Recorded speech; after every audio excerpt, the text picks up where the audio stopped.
Hello, BookTube, and welcome back. So I'm going to do a couple of more book review videos.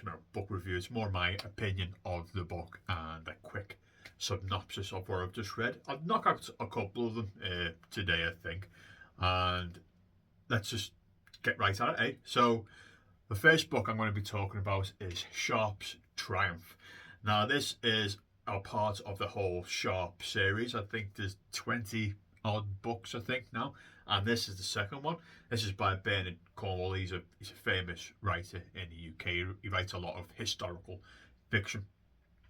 Sharpe is, people probably know Sharpe better from I think it came out in the mid 90s and finished sometime like 2010ish around there.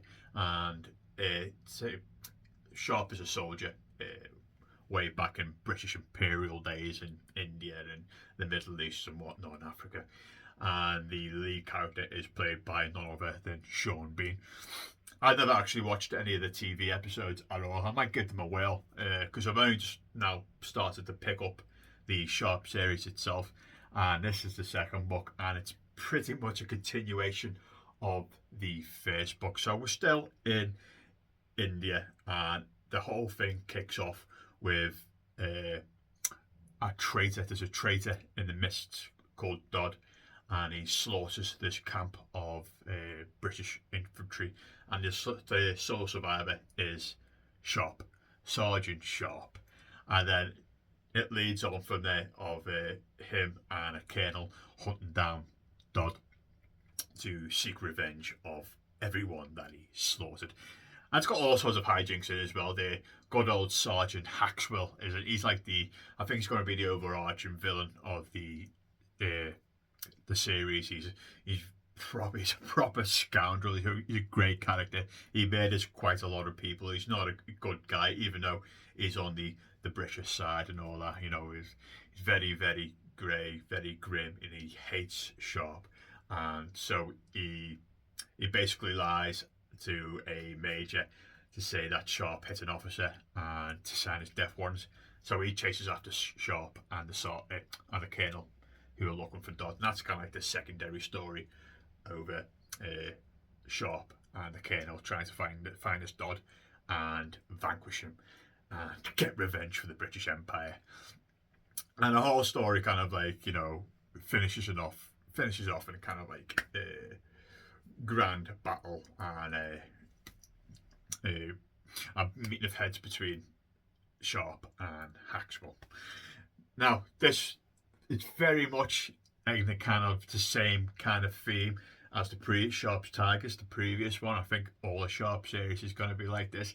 It's very much popcorn fiction. It's immensely readable popcorn fiction. Don't get me wrong. Bernard Cornwell, he can write, and he researches the period that he's talking about. So we're talking about British India right now. So 1800 around there. That's where it's based on. He researches, the people who served there, the Indians, the Indian nationals who were there, and the battles that took place over this time period, and what was going on at home in Britain as well.